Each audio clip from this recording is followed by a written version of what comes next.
ನಮಸ್ಕಾರ ಸ್ನೇಹಿತರೆ, ನನ್ನ ಚಾನಲ್ಗೆ ಮತ್ತೆ ಸ್ವಾಗತ ಸುಸ್ವಾಗತ. ಇಂದು ನಾವು ಸಾಕ್ಷಿಯಾಗುತ್ತಿರುವುದು ಒಂದು ಮಹತ್ವದ ಕ್ಷಣವಾಗಿದೆ. ಏಕೆಂದರೆ ಚನ್ನಗಿರಿ ತಾಲೂಕು ಮಾವಿನಕಟ್ಟೆ ಗ್ರಾಮದಲ್ಲಿ ನೂತನವಾಗಿ ನಿರ್ಮಿಸಿರುವ ಶ್ರೀ ಸುಂಕ್ಲಮ್ಮ ದೇವಿ ಮತ್ತು ಉಡುಗಲಮ್ಮ ದೇವಿ ದೇವಸ್ಥಾನದ ಪ್ರವೇಶೋತ್ಸವ ಮತ್ತು ಮೂರ್ತಿಗಳ ಪ್ರತಿಷ್ಠಾಪನೆ ಸಮಾರಂಭ ನಡೆಯುತ್ತಿದೆ. ಎಲ್ಲರಿಗೂ ಭಕ್ತಿಯ ಆಮಂತ್ರಣವನ್ನು ಗ್ರಾಮದ ಜನತೆ ನೀಡುತ್ತಿದ್ದಾರೆ. ಭಕ್ತಿ ಮಹಾಶಯರೇ, ಭಕ್ತಾದಿಗಳೇ, ಶ್ರೀ ದೇವಿಯ ಕೃಪೆಗೆ ಪಾತ್ರರಾಗಬೇಕೆಂದು ಕೋರುತ್ತೇನೆ.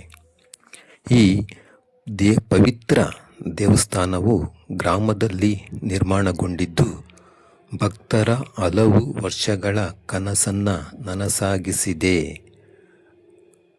ಕಾರ್ಯಕ್ರಮವು ಗಂಗಾಮಾತೆ ಪೂಜೆಯಿಂದ ಆರಂಭವಾಗಿ ವೇದ ಮಂತ್ರಗಳ ನಡುವೆ ಹೋಮ ಹವನಗಳ ನಡುವೆ ನಡೆದಿದೆ. ಅನಂತರ ದೇವಿಯ ಮೂರ್ತಿಗಳನ್ನು ಪ್ರತಿಷ್ಠಾಪನೆ ಮಾಡಲಾಗಿದೆ. ಹಾಗೆಯೇ ಸುತ್ತಮುತ್ತಲಿನ ಗ್ರಾಮದ ಜನರು ಜನಸಾಗರ ಇಂದು ಹರಿದು ಬರುತ್ತಿರುವುದನ್ನು ನಾನು ಕಣ್ತುಂಬಿಸಿಕೊಂಡಿದ್ದೇನೆ. ಹಾಗೆಯೇ ದೇವಿಯ ದರ್ಶನವನ್ನು ಪಡೆದು ಭಕ್ತಾದಿಗಳು ದೇವಿಯ ಪವಿತ್ರ ನೈವೇದ್ಯವನ್ನು ಸ್ವೀಕರಿಸಿ ಕ್ಷೇತ್ರ ದೇವಿಯ ಕೃಪೆಗೆ ಪಾತ್ರರಾಗುತ್ತಿದ್ದಾರೆ.